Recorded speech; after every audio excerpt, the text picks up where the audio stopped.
Hello students, welcome to EPG Pathshala. I am Dr. Renu Tyagi from Department of Anthropology, University of Delhi. Today I am going to speak on the module Industrialization, Civilization and Growth of Urban Societies from the paper Ecological Anthropology, Cultural and Biological Dimensions. The learning objectives of the module are: number 1, to understand the historical background of the development of industrial civilization. Number 2, to understand the early industry. Then next is to understand the concept of industrialization and the process of urbanization in industrialization. And then later the growth of urban societies. Now let us begin with the introduction. Human beings were nomadic hunters and gatherers until about 8000 BC and did not work as a separate sphere of the life. Sustenance activities such as the gathering food were day-long and not distinguished from the leisure time. Technology was very simple and included the lodge poles, bone needles, stone cutters and scrapers. Skills were commonly shared and every individual could perform most of the tasks of the entire group. The division of labor was rudimentary, where the young accompanied the elders and helped them in their work, in turn receiving the training which is equivalent to modern day on the job training. In the early days, division of labor was gender based, keeping in mind the biological differences. However, the gathered food was equitable distributed among all. In the Andaman Islanders, anthropologist Redcliffe Brown in 1922 describes these societal norms as: should a man shrink these obligations, nothing would be said to him unless he was a young unmarried man, and he would still be given food by the others, but he would find himself occupying a position of the inferiority in the camp and would entirely lose the esteem of his fellows. Agriculture started with the harvesting wild grain and grass with the development of techniques to increase the yield of these plants. Development of the agriculture and domestication of the animals brought several changes in the organization of the societies. If some were warriors, others became the priest and eventually occupied other official positions. However, social life was almost the same as during the hunting societies. Children helped elders with the basic work and activities. The relative position of the men and women underwent changes. It can be rightly noted, as since men had been in hunting, they were the inventors of the systematic hunting. Since women had been gathering plants, women were inventors of the systematic agriculture. The peasants now concentrated on the beautiful harvest. Apparently, urbanization and growth go together. No country was ever reached middle income status without a significant population shift into cities. Urbanization is necessary to sustain the growth in developing countries, and it yields other benefit as well. But it is not painless or always welcomed by the policy makers. Managing urbanization is an important part of the nurturing growth. Neglecting cities, even in the countries in which the level of urbanization is low, can impose the heavy cost. Industrialization is at the heart of a larger, more complex process, often designated as the modernization after the increase in production due to technological advancement, which is associated with industrial revolution. Industrialization is the period of social and economic change that transforms a human group from an agrarian society into an industrial one, involving the extensive reorganization of an economy for the purpose of manufacturing. It is a process that happens in countries when they start to use machines to do work that was once done by the people. In short, industrialization is defined as the economic transition from the small-scale labor-intensive production to a large-scale capital-intensive production in factories and industries. Figure 1 is showing the urban societies. Now let's understand the early industry. Industry means application or utilization of the tools in order to achieve the output. Hence, industry can be said to be as old as mankind, and man is industrious because he is intelligent. The earliest type of industry is the simple transformative industry represented by the early hunters and agriculturists. The tools used by the transformative industry were simple. The bows, arrows and spears for hunting, plough and hoe for the cultivating field. Urban areas were small and people worked as artisans, tradesmen, common labourers, servants and domestics. Most of the workforce was dispersed, working as tenant, farmers or peasants on small plots of land, spinning, thread or weaving clothes at home or in a small workshop with others. Craftsmen or even put on a street peddling goods. A significant number of people worked for wages, but the relationship between employer and the employee was more personal. People had difficult working conditions like long hours, harsh treatment. Many lived close to the margin of the subsistence, but also enjoyed considerable autonomy in their work, had close contact with their family and workmates, and sufficient time off from the work for religious holidays and personal predilections. Industrial civilization. Over the last 250 years, the rapid advance of the industrialization has made a profound impact on the human society. The set of systematic and far-reaching changes in human institution and culture involved amount to a new type of civilization centered on industry, market and secular knowledge.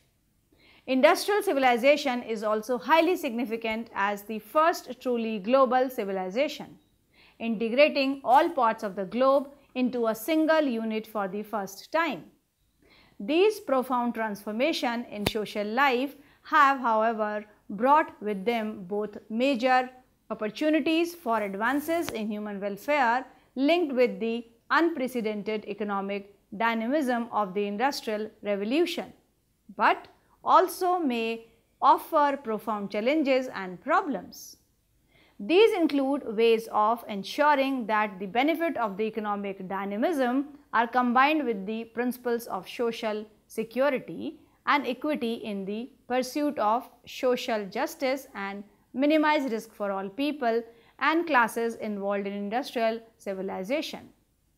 But they also extend to the environmental sustainability of a civilization based on industry and recognition that the application of scientific knowledge and technology to human life is equally fraught with risk and opportunities.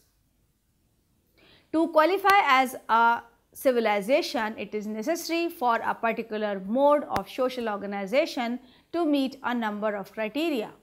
These involves number 1, a systematic pattern of economic, political, social and cultural life that is robust, enduring over a significant length of time and which spreads across spatially to a significant degree.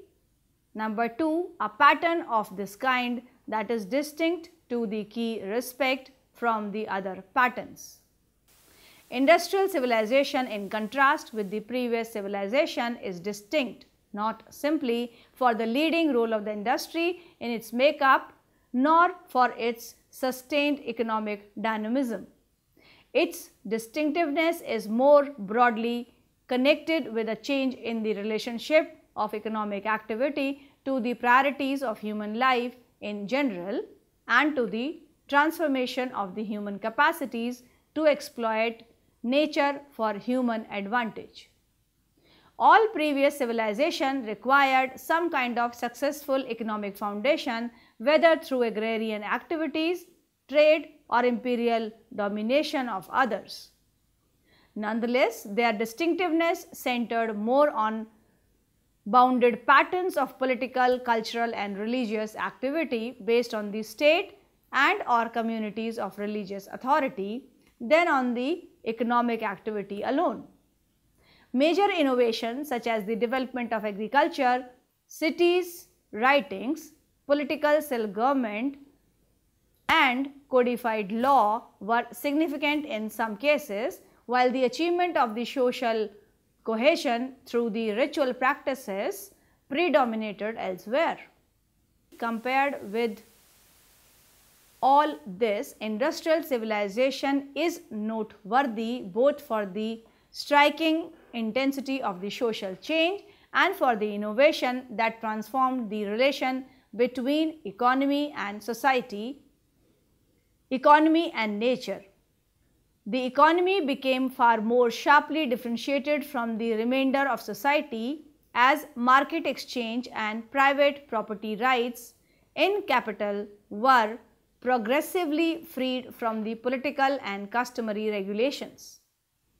Notions of the free trade meant that food and the other necessity of the life could be sold in the market at the best possible prices for the producer, with no account having to be taken of the need or resource of the starving and the poor.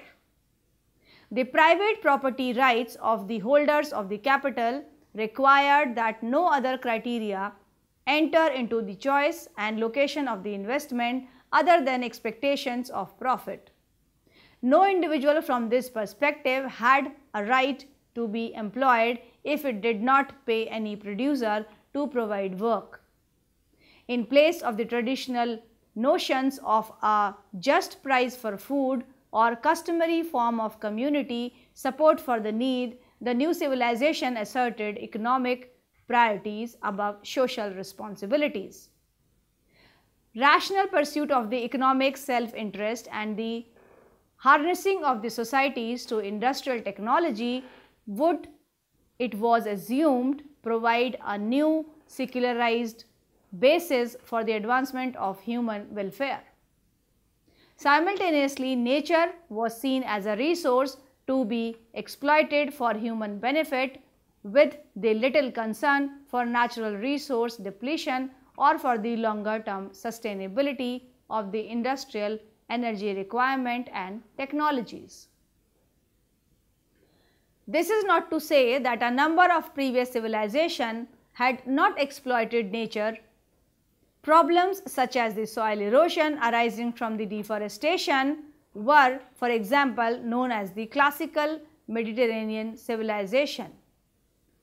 Nonetheless, the pace and the intensity with which the industrial civilization exploited the natural resources through the application of scientific understanding to resource extraction industries was unprecedented. The process whereby the burning of the fossil fuel have linked to the detectable increase in the global warming can also be traced back to the 19th century.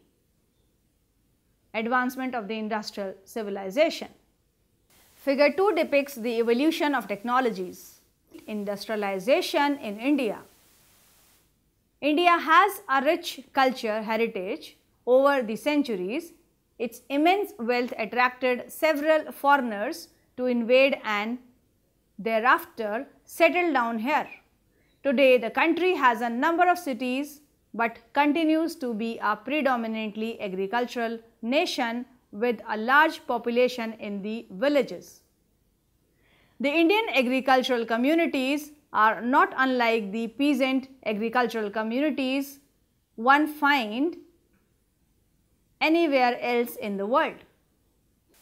An Indian village comprised of a group of families, usually compound in structure, living in the midst of their agricultural lands. The technology used in the simple and productivity low since life centers on subsistence. The focus is on material self-sufficiency, a trait associated with a general centripetal orientation to life in both the family and the community. However, all the villages are dependent on the agriculture. All families do not work on the farms. Only a portion practice agriculture while the rest specializes in various craft and mental occupations. In exchange for the various services, the cultivators pay a fixed share of their produce to those providing these services. At the heart of this division of labor is the caste system, and it is this practice of craft that gave rise to industries in India. Now let us understand the growth of urban societies. Urbanization, greater economic growth and rising living standard historically have gone hand in hand and are central facets of our modern world, because urban areas account for a large percentage of gross domestic product, that is GDP, in most countries. No country in the world has ever reached the middle income status without a considerable population shifting into cities.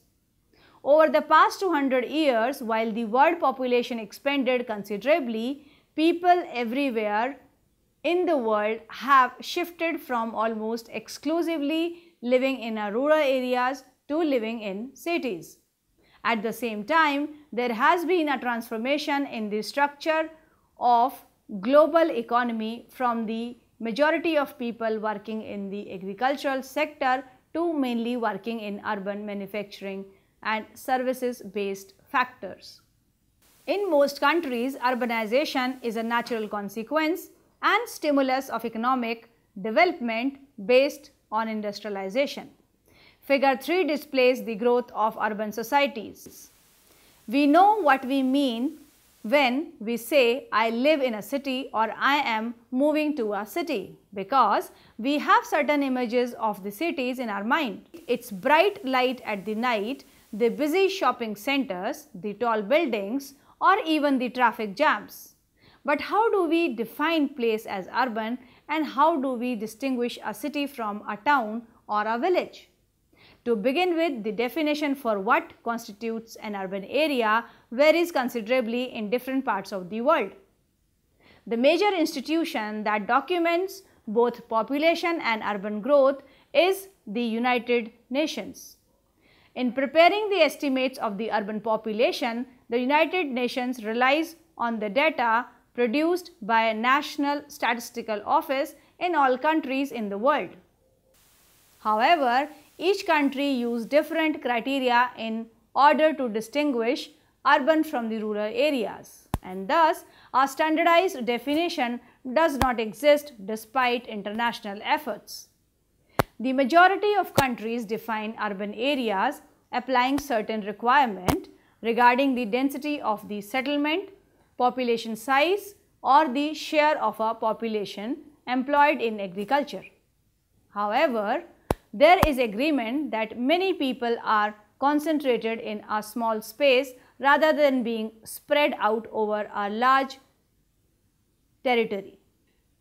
In this context, indeed, it is vital to clarify and distinguish the concept of urbanization and urban growth, as both terms will be used repeatedly henceforth. The term urbanization refers to the process whereby an increasing percentage of a country population comes living in the urban areas. Urbanization occurs when the urban population grows at a faster rate than the rural population. In other words, if the rural population and the urban population grow at the same pace, the rate of urbanization will not change. The principal source of this process of urbanization is people migrating out of the rural areas to come to live in urban areas. The term urban growth is used to refer to the percentage of change in the total number of the people living in urban areas from year to year. Mostly, urban growth is caused by three factors. Natural population increase is one of those. Natural population increase among city residents due to migration to cities from rural areas and statistical reclassification of the previously rural areas in the urban as they become built up. In theory, it is possible for a country to experience urban growth without urbanization. This is the case if the number of people living in urban areas is increasing but at the same time or slower rate than the rural population. However, this is a rare, and over the past decades, the majority of the world regions have seen urban growth and urbanization simultaneously. The urban growth process entails the process from human settlement becoming villages, village growing into towns, and towns being transformed into cities. First, when the urban sector is relatively small, for example, village, rural to urban migration is the principal contributor to urban growth. However, as the urban sector becomes larger, urban natural population increase tends to play the greater role for urban growth, unlike urbanization. An increased event was the Industrial Revolution taking place in the 18th and 19th century in Western Europe, when the rapid expansion of industries required more and more people to work in factories. This created new opportunities in cities that attracted people looking for employment and a better life.